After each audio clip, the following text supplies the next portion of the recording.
کم ہو رہا ہے تو میں جلدی کہنا چاہوں گا ان میں سے نمبر 1 ایران ہے۔ اگر ہم چلتے ہیں عرب سے مشرق کی طرف تو ایران ایک اعتبار سے یہ بازی لے گیا ہے پورے عالم اسلام پر۔ ان کے مذہبی عقائد، ان کی فقہ سے ہمیں جو اختلاف ہے وہ ہے اپنی جگہ پر ہے۔ آپ کو معلوم ہے میرے بارے میں کسی کو اشتباہ نہیں ہو سکتا اس اعتبار سے۔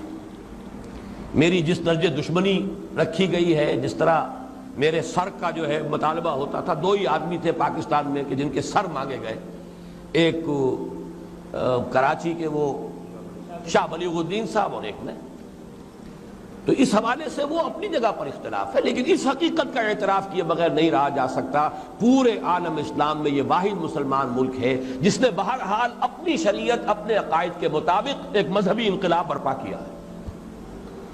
اور پورے عالم اسلام میں مذہبی سطح پر حکومت کی سطح پر فنڈامنٹلسٹ صرف ایک ملک ہے، یا دوسرا جو ہے تھوڑا سا وہ ہے سوڈان، لیکن اس کی اہمیت اس لیے نہیں کہ وہ کسی عوامی انقلاب سے نہیں بنا، بلکہ وہ تو ایک فوجی انقلاب سے شکل بنی ہے جو بھی بنی ہے۔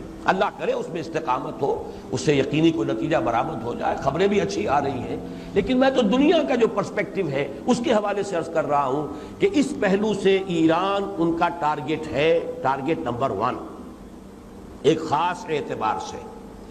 ٹارگٹ نمبر 1 ایک دوسرے اعتبار سے ہم ہیں، وہ میں بعد میں عرض کروں گا۔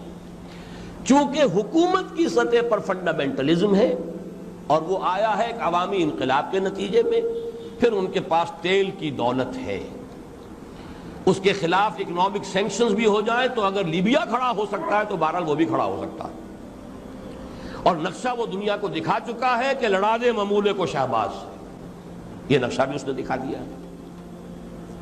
یہ ہے ایران کا معاملہ۔ نمبر 2 پاکستان۔ پاکستان 400 برس کی تجدیدی مساعی کا امین ہے، امانت دار ہے۔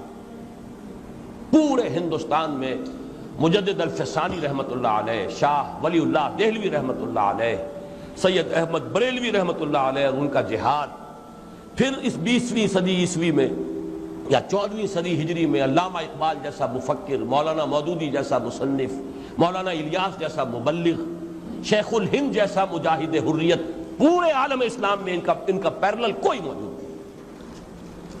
یہ 400 سال کی تاریخ ہے، اس کی امانت، اور اس کے نتیجے میں یہاں کے مڈل کلاس میں فنڈامنٹلزم کا ایک نیوکلیس ہے، اگرچہ حکومت کی سطح پر کوئی پیش رفت نہیں ہو سکی آج تک، بلکہ اب تو پسپائی ہو رہی ہے، اب پیچھے ہٹ رہے ہیں۔ وہ ہمارے ان سیاسی جو بھی زعماء ہیں، جو جماعتیں ہیں، ان کی غلطی اور الیکشن ہی کو واحد میدان بنا کر اس کے اندر اپنا سارا وقت و توانائیاں اور قوتیں ضائع کر دینا، یہ ہے در حقیقت جس کا کہ یہ صدا مل رہی ہے کہ اس اعتبار سے تو پسپائی کی طرف ہے معاملہ، کسی پیش رفت کی طرف نہیں ہے۔ لیکن باہر والے تو دیکھتے ہیں نا کہ اندر کیا کچھ مواد موجود ہے۔ اگر مڈل کلاس میں وہ فنڈامنٹلزم کا بارود موجود ہے تو کسی بھی وقت اس کے اندر جو ہے وہ کوئی دھماکہ ہو سکتا ہے۔ دوسری بات جو ان کے لیے ایک اعتبار سے ٹارگٹ نمبر 1 ہمیں بنا رہی ہے وہ ہمارا ایٹمک نو ہاؤ ہے، پورے عالم اسلام میں اور کسی کے پاس نہیں۔ اسلامی بم اگر بنے گا تو یہی بنے گا۔